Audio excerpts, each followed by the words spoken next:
자, 두 번째 시간이 되었습니다. 10분간 잘 쉬고 오셨습니까? 네. 지난 시간이죠. 첫째 시간에,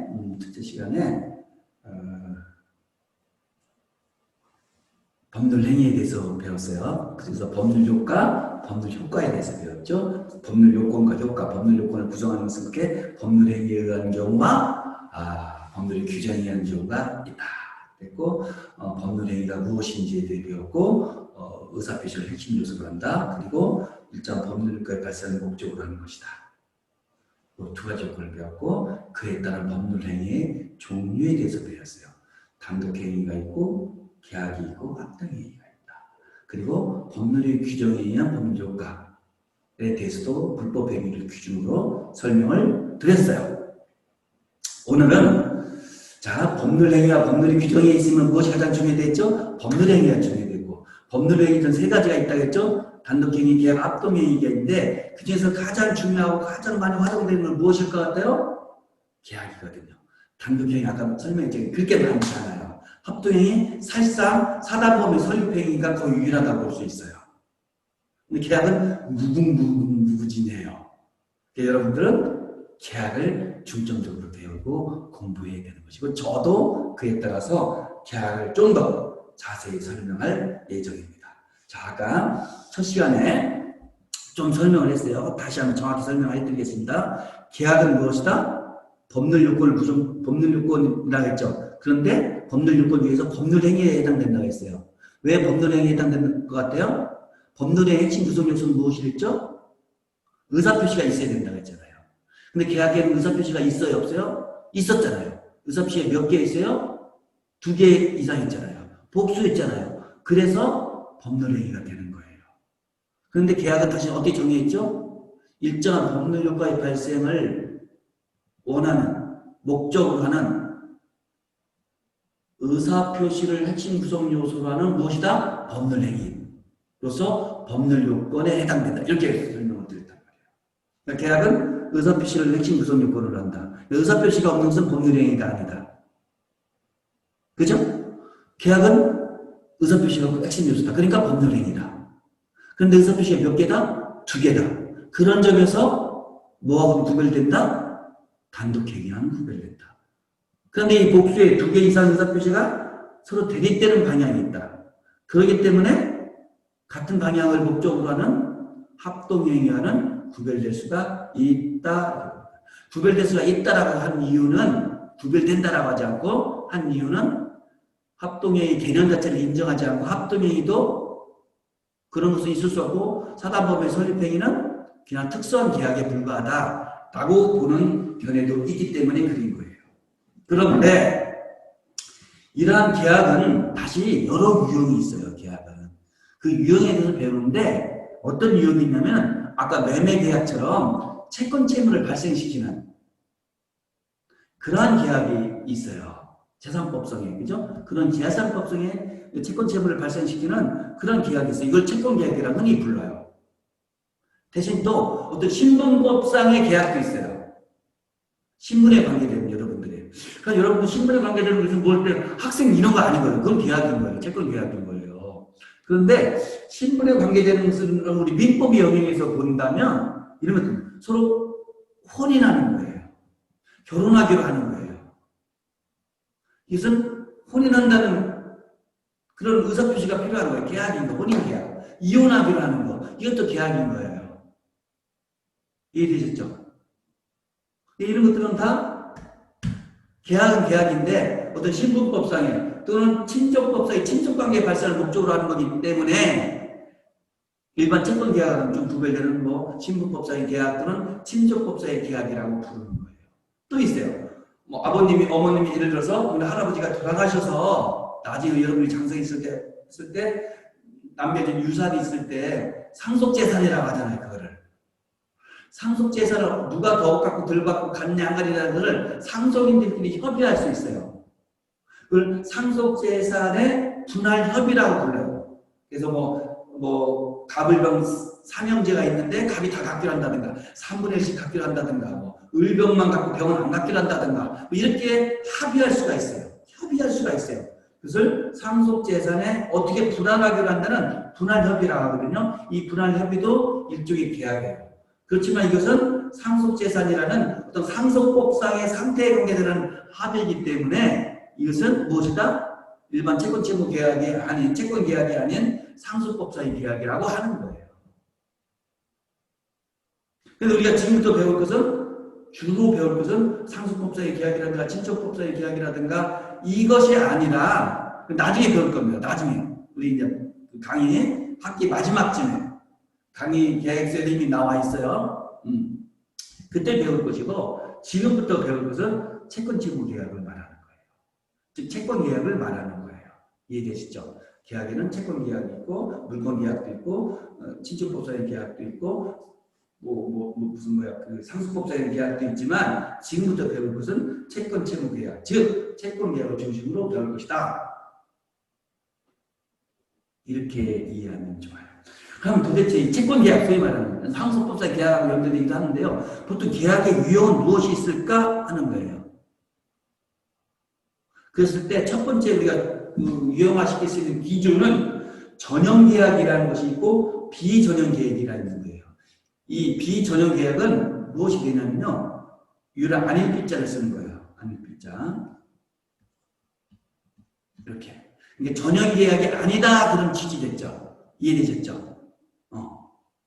그럼 전형 계약은 뭐냐? 여러분들 들어봐서 영어로 포멀이라는 거 들어보셨을 거예요. 전형적이다. 뭐 전형적이지 않아. 아, 이게 너무 전형적인 거 아니야. 이런 용어를 우리가 사회생활을 하면서 흔히 쓸 거예요. 근데 법에 있어서 이 전형 계약이라는 것은 뭐냐면 민법의 영역에서 본다면 민법전에 그 민법전에 한자로 이렇게 쓰거든요. 민법전에 규정되어 있는 계약을 전형 계약이라고 부르는 거예요. 계약이라고 부르고 그렇지 않은 다른 모든 계약을 비전형 계약이라고 부르는 거예요. 이해되셨죠? 그랬을 때 우리 민법은 15개의 계약을 전형 계약편에 규정하고 있어요. 그리고 우리 민법상에 전형 계약은 몇 개가 된다? 15개가 되는 거예요. 매매, 유임, 도급, 고용, 소비, 대차, 임치, 여행 계약 이런 것들을 다 해서 현상과목해서 15개가 되는 거예요. 종전에는 14개 있어요. 전형 계약의 수가 14개 있어요. 그런데 여행에 관계되는 관심도 많고 법적 쟁점도 많이 발생하고 법적 문제도 많이 발생하다 보니까 이 여행 계획도 전형 계획에 포함시키자라고 해서 민법전을 개정하면서 이 여행 계약도 전형 계약에 포함시켰어요. 그러면서 이 14개 있던 전형 계약이 15개가 된 거예요. 그래서 현재 우리 민법전의 전형 계약은 몇 개가 된다? 15개가 되는 거예요. 비전형 계약은 몇 개가 있어? 너무너무나 많죠. 비전형적인 거니까. 전형적인 것이 아니까 얼마나 많겠어요. 이해되셨죠? 자, 그랬을 때 왜 전형 계약과 비전형 계약을 나누겠습니까? 라고 할 수 있는 거예요. 예를 들면 옛날에 여행 계약이 그 민법전의 계약으로 들어오기 전에는 여행 계획도 무슨 계약이었을 것 같아요? 여행 계획도 비전형 계약이었어요. 그런데 중요도가 높아지고 활용도가 높고 분쟁이 발생하고 빈번해지고 이것을 좀 더 심층적으로 정확하게 해결할 필요가 있다고 해서 여행과 관련된 조문들을 민법전에 포함시킨 거예요.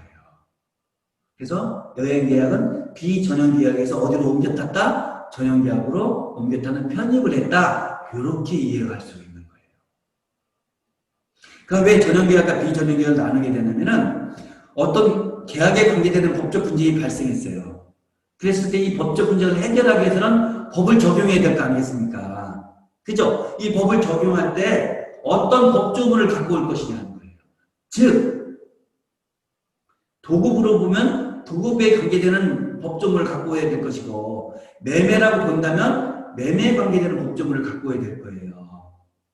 유임으로 본다면 유임에 관계되는 법조문을 갖고 와야 될 것이고, 고용이라 본다면 고용에 관계되는 법조문이고, 아니야, 이것은 대가 관계 없으니까 이건 증여로 보여야 돼. 라고 한다면 매매가 아닌, 그러면 매매 규정이 아닌 증여에 관계되는 민법조문의 법조문을 가지고서 이 분쟁을 해결해야 되는 거예요. 즉, 분쟁을 해결할 때는 분쟁의 기준, 판단하는 기준이 필요하잖아요. 이 기준이 법조문이잖아요. 이 법조문을 어떤 계약에 해당되는 법조문을 가지고서 이 분쟁을 해결할 것인가를 판단할 수 있게 된다는 거예요. 전형계약에 어떤 전형에 해당되냐 할 때 그 전형계약에 관계된 민법적인 규정을 가지고서 그 분쟁을 해결하는 것이거든요. 전형계약을 구별하는 이유가 거기에 있는 거예요. 또 하나는 비전형계약은 도대체 어떤 법조문을 갖고 해결할 것이냐. 비전형계약이라 해서 분쟁 법조문에 없으니까 해결 못한다 이렇게 볼 수는 없잖아요. 그랬을 때 여러 기준이 있지만 비전형계약에는 그 비전형계약에 가장 가까운 전형계약.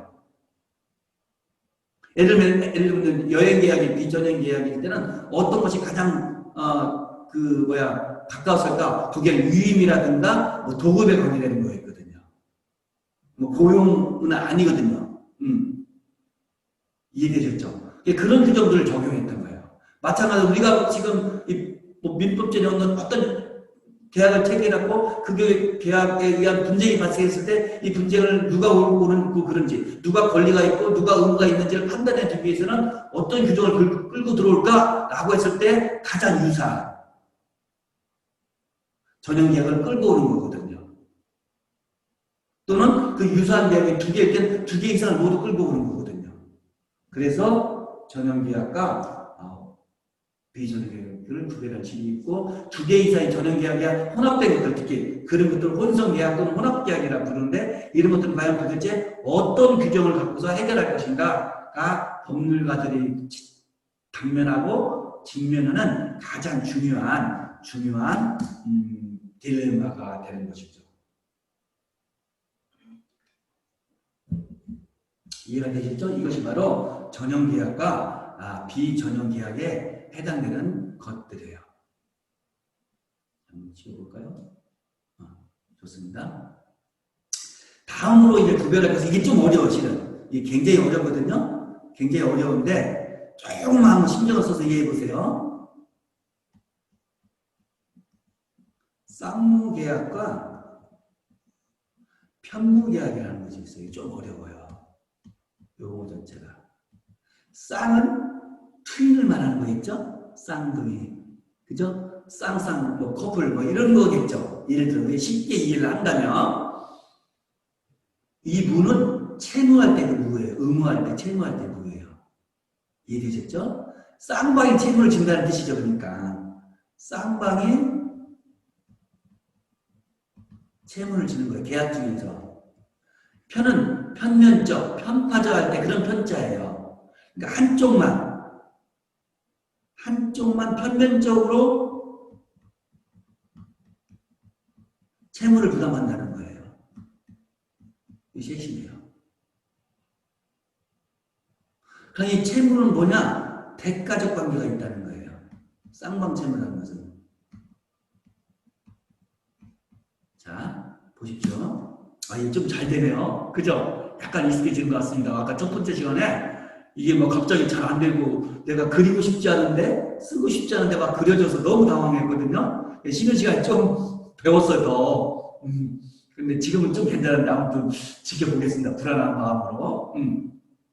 잠깐, 매매 계약이 계약이죠. 매매가 계약이라고 불렀어요. 두 개의 의사표시가 필요하고 서로 대립된 의사표시의 합치에 의해서 이루어지기 때문에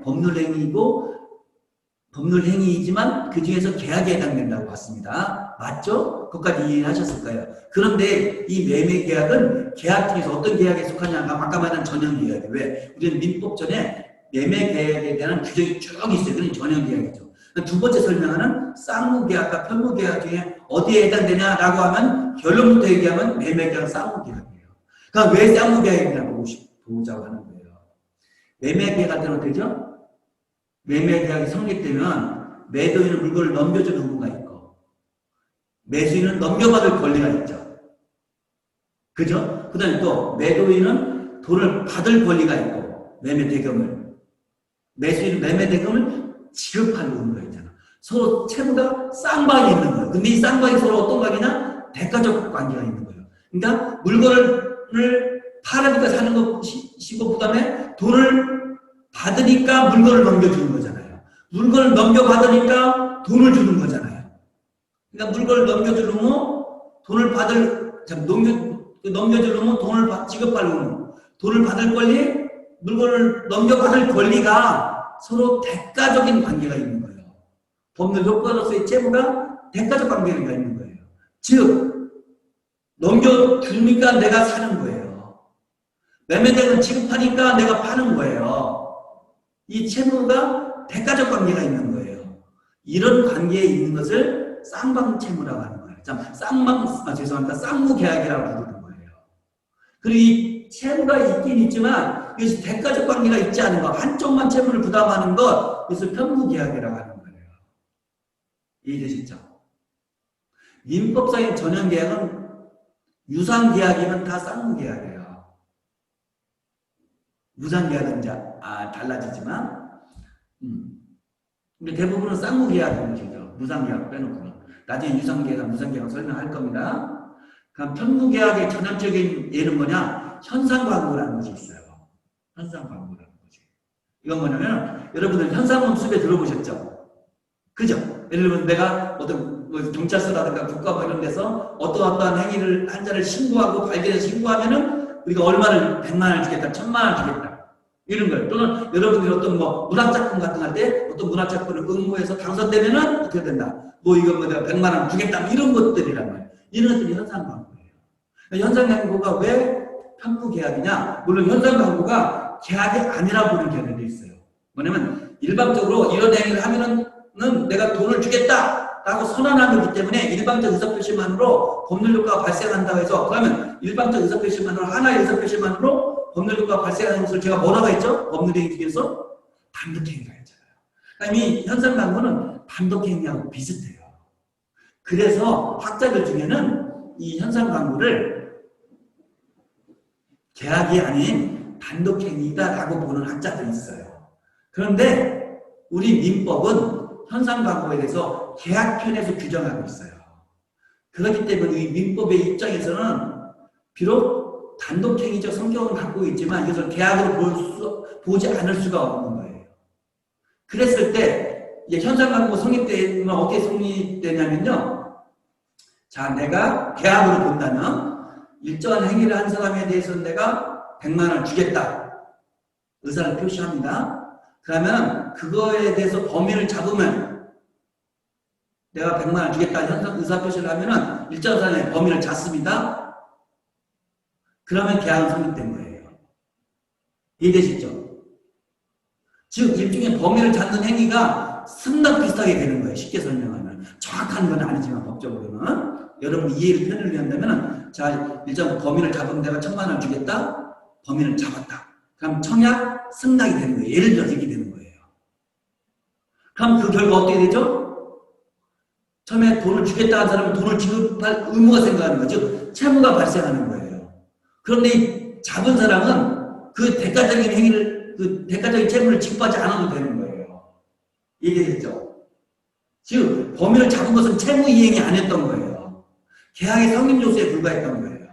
즉, 승낙 비슷했던 거예요. 그렇기 때문에 현상광고에 의해서는 광고자만이 돈을 지급할 채무를 부담하는 것이고 광고에 응한 자, 범위를 잡은 자는 아무런 채무가 없는 거예요. 그래서 쌍무가 아닌 편무계약이 되는 거예요.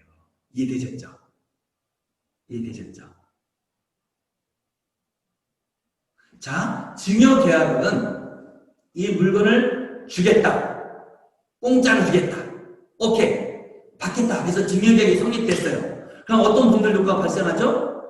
주겠다고 한 사람은 증여자라고 하거든요. 이 증여자는 받겠다고 한 사람에게 재산을 넘겨줄 의무가 있잖아요. 그런데 증여계약의 상대방, 즉 수증자라고 하는데 수증자는 채무가 없잖아요.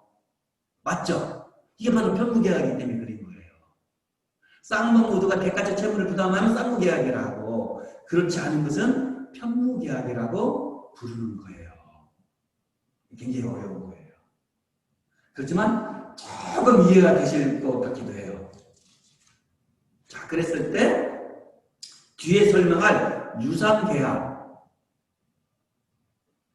대부분 쌍무계약이 맞아요. 그러나 쌍무계약이라 해서 다 유상계약은 아닌 거예요. 이해되셨죠? 그거를 조금 나중에 다 설명을 좀 하면 좀 이따가 설명할게요. 어려우니까 아무튼 쌍무와 편무는 대가적 채무 관계가 있느냐 서로 계약 당사자 사이에 한쪽만 채무를 부담하느냐의 차이로 편무계약의 가장 전형적인 모습은 바로 지금 설명했던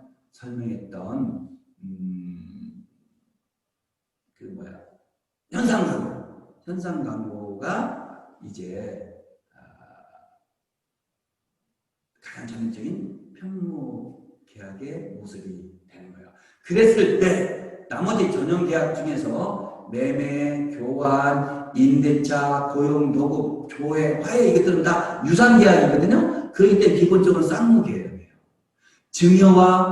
증여는 공짜잖아요. 무상계약이라고 나중에 설명할 거예요. 사용대체도 무상으로 쓰게 하는 거거든요. 물건을, 자기 물건을. 임대차는 돈, 대가 받고 사용하는 것이고, 그래서 이것은 무상계약인데, 이런 것들은 편무계약에 속하는 거예요. 그리고 지금 설명했던 현상광고도 편무계약에 속하는 거예요.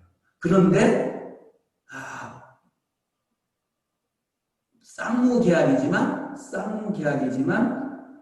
편무계약, 무상소비대차, 무상임치, 무상이민은 쌍무계약이 될 수도 있고 편무계약이 될 수도 있어요. 예를 들면 임치 같은 것을 공짜로 사용하게 할 수도 있고 대가를 받고 보관하게 할 수도 있거든요. 죄송합니다. 돈을 빌려줄 때도 이자를 받고서 빌려줄 수도 있고 공짜로 빌려줄 수도 있어요. 그랬을 때 이자를 받고 빌려주면서 이자 측의 채무가 발생하기 때문에 쌍무계약이 되는 거예요. 그런데 공짜로 돈을 빌려줄 때는 돈을 빌려줄 의무만 있고 이자를 지급할 의무는 없기 때문에 편무계약이 되는 거예요. 이해되셨죠? 이해되셨지? 자, 그래서 전형계약 중에 매매, 교환, 임대차, 고용, 도급, 조합, 화해는 항상 쌍무계약이고 증여, 사용대차, 현상광고는 항상 편무계약에 속하지만 돈을 빌리는 소비대차, 일을 처리하는 대가 주냐 안 주냐, 물건을 보관을 맡길 때 대가 받냐 안 받느냐에 따라서 대가를 받으면 쌍무계약, 대가를 안 받으면 편무계약이 된다. 이렇게 이해하면 정확한 이해가 되는 거예요. 이해되셨죠? 이해되셨죠? 이것이 바로 계약 중에서 전형계약, 비전형계약, 쌍계약, 편무계약에 대해서 배운 거예요. 쌍계약, 편무계약 좀 어려워 이해하기가. 그러나 지금 설명했던 그대로 조금 이해할 수도 있지 않을까 그런 생각을 해봅니다. 자, 한번 이거를 한번 지워볼까요? 네. 다 지워졌네요. 네. 자, 쌍계약, 편무계약. 쌍방이 대가적 채무를 부담하는 것 법률 효과로서 그것은 쌍무계약이다. 그렇지 않은 것은 편무계약이다. 쌍무계약은 어떤 것이 있느냐? 대부분의 유상계약은 쌍무계약이다. 그리고 무상계약은 편무계약이다. 그리고 유상일 수도 있고 무상일 수도 있는 계약도 있는데 소비대체라든가 유인이라든가 임치 같은 것이 그런 것들이다. 이것은 무상일 때는 편무계약에 해당되고 유상일 때는 무엇이다? 쌍무계약에 해당된다. 이렇게 이해하면 될 것 같아요. 자, 두 번째 강의 이것을 마치고 10분 쉬었다가 다시